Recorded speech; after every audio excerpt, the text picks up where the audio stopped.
Everybody, how you doing? I'm Dr. Boyce Watkins from the Black Business School and the Black Wealth Boot Camp. You know what? I was about to go to bed, but I was reading this really fascinating article sent to me by Antonio More, a brother out of Los Angeles. And Antonio is friends with Byron Allen. Byron Allen is a former comedian who has turned into the kind of man that I think a lot of us wanted Tyler Perry to become. He's a very serious black man. He's very powerful. Hollywood executive now. He's really built something of his own that's very impressive. And what I like about Byron, based on what I know, again, I don't know him very well. I just know two people who know him. Damon Dash said he had a meeting with him, and Antonio says he knows him. I never met Byron in person, but what I've seen from the development of his company, and I got the article right here on my phone in the wrap, and his let me see. I want to make sure I find the name of his company. I want to say it's called Entertainment Studios, but I don't want to get it wrong. So anyway, if I get it wrong, Byron, if you see this, I apologize, brother. I was actually focused on another part of the article that really got my attention, that really led me to respect him. Entertainment Studios, yes, and he has 40 television shows and specials in syndication across 7 different 24-hour HD networks. He basically is doing some big things. In fact, he recently bid, I think, $20 million on the film Birth of a Nation that a lot of people expect to do really well. And a lot of people said, well, who is this guy? And you know how it is. Black people who are doing big things like this kind of slide under the radar sometimes.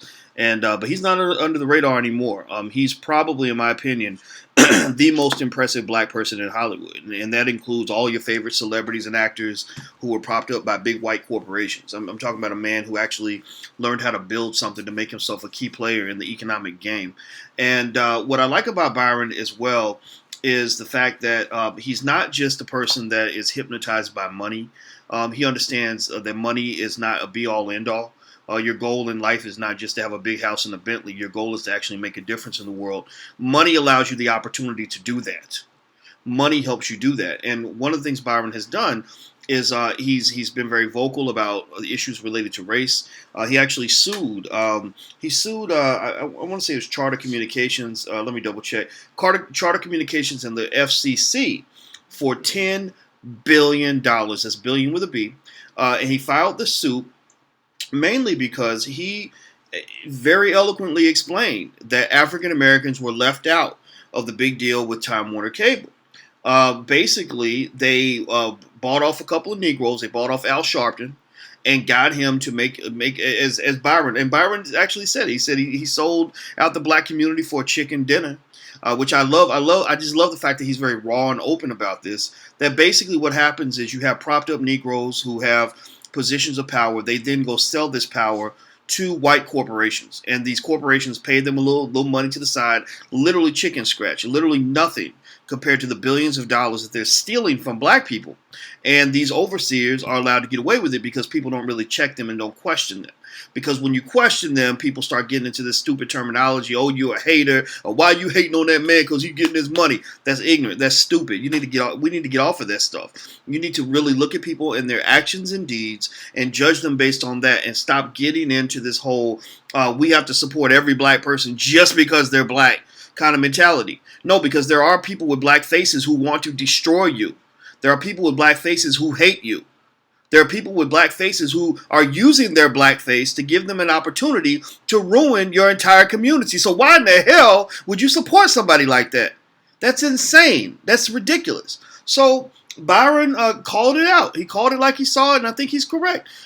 Black people are not given opportunities to vast media outlets, even things like BET, which they think is for black people. BET's not owned by black people. BET's run by black overseers who are appointed by white people. But BET is not a black company. Essence Magazine is not a black company. The Griot, I think changed. They used to be owned by NBC. I think they're owned by somebody else. So forget about the Griot. But I know the Root just got sold. So a lot of these media outlets that we think are black really aren't black. Now, I'm not saying that only a black media outlet can serve black people, but I think it's very important to understand who's making the final decision. The person who's deciding, or the group of people who are deciding the direction of that outlet, do they have your best interest at heart, or are they willing to destroy you for a dollar bill? Are they willing to put out a negative, destructive message without even considering without even considering the ramifications of what happens when that message hits the eyes and ears of your children. It's just like when BET had that rapper on the BET Awards who was saying he was in love with the cocoa, talking about selling cocaine. The last thing we need is a black man on a so-called black network promoting the idea of young black men selling cocaine, because a lot of young black men take that message very seriously, and millions of young black men have been killed or incarcerated over the drug wars. So why in the hell, why would anybody in their right mind promote drug distribution to young black men other than somebody who does not care about those communities? You see, if somebody comes to your community and makes money and they don't have to deal with the cost of the money they're making, then they're going to do it all day. It's almost like heads I win, tails you lose, right? I mean, imagine if you could make money and somebody else was doing the work. Somebody else was paying the price. That's what you're getting when you have corporations and businesses that are doing business that affect black people, but are not dealing with the ramifications or the costs or the externalities of the way that they're doing business. So Byron, again, I don't know Byron. I can't vouch for him, one way or the other. Maybe one day I'll meet him. I'm going to LA next week. Dame and I are going to be in the studio. We're going to invite Byron, so maybe we'll get a chance to meet him. But I'll say this. I'm going to read something to you that I really thought was really powerful. And people with open minds, I want you to hear this. Those who don't have open minds, feel free to share your opinion. But just know in this one, we probably won't agree. They asked Byron, they said, why would you sue the FCC and sue the first African-American president? Because the FCC is connected to the Obama administration. And basically, here's what Byron said to the Wrap. He said, it was something we had to do. President Obama and his FCC have really abandoned the African-American community. It's unfortunate that an African-American entrepreneur like myself would have to sue the first African-American president of the United States for racial discrimination. At the end of the day, he is ignoring the fact that African Americans are suffering economic genocide. It is being played out in the homelessness, the unemployment, and even the violence. Let's be honest. When you don't have an education and you don't have capital, you're treated worse than a stray dog. Thus, the murder and the killings we see, and no one is being the murders and killings we see, and no one is being held accountable. And the killings of African American men, especially those who are unarmed, Obama has not spoken to the economic divide. The problem with diversity in Hollywood and America is economic inclusion. I want them to really talk in terms of economic inclusion. So when Charter does a diversity pledge with Al Sharpton, who in my opinion is a Category 5 brain donor, here's what they have crafted. If the merger goes through, they will appoint a chief diversity officer. Are you kidding me? You're telling me that in 2016, you don't already have one? It's unbelievable. You weren't even going to pretend like you like black people. This shows how ugly Charter is. The problem with diversity in Hollywood in America is economic inclusion. And I love what Byron just said. Again, I don't know this guy. We're not friends or anything yet. Maybe one day. I don't know. I wouldn't mind sitting down with him. But I'm going to say this. When I do the work that I do with the Black Wealth Boot Camp at the Black Business School, that's the reason that I do this work.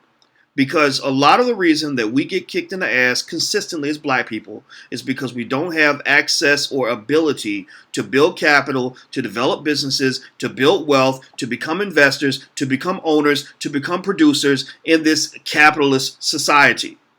We are the ultimate consumer, we are the ultimate borrower, we are the ultimate spender, and everyone else gets fat eating off of us. We watch TV more than anybody else, so Charter Communications is making billions off black people, and they think that black people are so stupid that we won't expect anything in return. And so what I really like about what Byron did with this $10 billion lawsuit, I don't give a damn if he had to sue Obama or not. I think even Obama would probably say it's about damn time y'all stood up for yourselves. I play is that his studio, to me, represents the vision that I think many of us should have in terms of what it takes for black people to become major economic players in this society.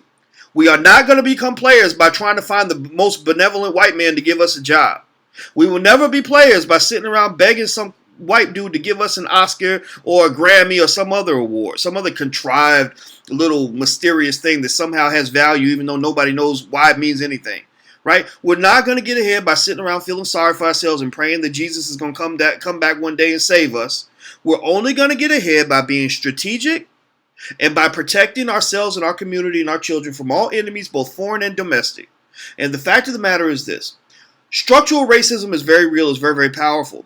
And what structural racism does on a consistent basis, because it's a winning strategy, is they will position black faces in high places to control black people, to control the masses of black people. President Obama, as good as he is in some areas, unfortunately made that deal with the devil. You will get this power as a black man as long as you use that power to allow white people to control black people, because black people will be so busy worshiping you that they won't spend any time challenging you, questioning you, and holding you accountable. So, here's the deal. Again, this ain't no love or hate conversation about Obama. And if you on that Obama worship thing, this ain't the place for you. You probably should unsubscribe from my YouTube channel. I really think you should do that. If you're choosing to worship people without even questioning what they do, then this is not the place for you. Because this ain't an Obama bashing fest or anything like that. This is just talking the truth here. The fact is that we have to understand what matters. What matters is the community at large. And so that means that if a white person is doing something to advance the agenda of black people, that person should be heard and respected. If a black person is doing the same thing is true. Vice versa on the other side. If the white person, if that Democrat is not doing right by black folks, you need to call him out. If that black guy that's in this high powerful place is using this power or receiving this power as a personal benefit at the expense of the rest of us, you have to say something about it. And I don't care, even if it's me. One day, if I show up and I tell you that I've been selected by some presidential candidate to get black people to go vote for this white guy, you need to ask me questions like, what's going on here, boys? What's the deal? What's the situation here? It doesn't mean I'm lying to you, but it means I should be questioned. I should be challenged. So that's the thing. That's why I love Byron Allen. That's why I love what he's doing. He's holding folks accountable, and he's positioning himself as a power player. He's built an empire that he can pass to his children and grandchildren. He's built something that directly solves the black unemployment problem, because he can single-handedly employ probably at least hundreds, maybe thousands of black people. That's the future of black America. That's the future that will liberate us. That future does not include welfare, affirmative action, and all these little extra tiny little trinkets white folks will give us to keep us at bay.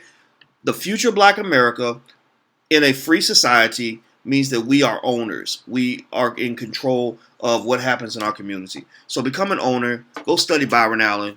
Big props, Byron. I love every article I'm reading about this brother. I really think it's great. I encourage you to research him. I just think what he's doing is truly revolutionary. All right, everybody. Well, I'm about to go to bed, so it's good seeing you. I'm Dr. Boyce Watkins from the Black Business School. Feel free to jump over to theblackbusinessschool.com. It's free to join. Classes are very, very inexpensive. I think you'll love it. I know it'll change your life. So until we meet again, please stay strong, be blessed, and be educated. I am gone. Peace.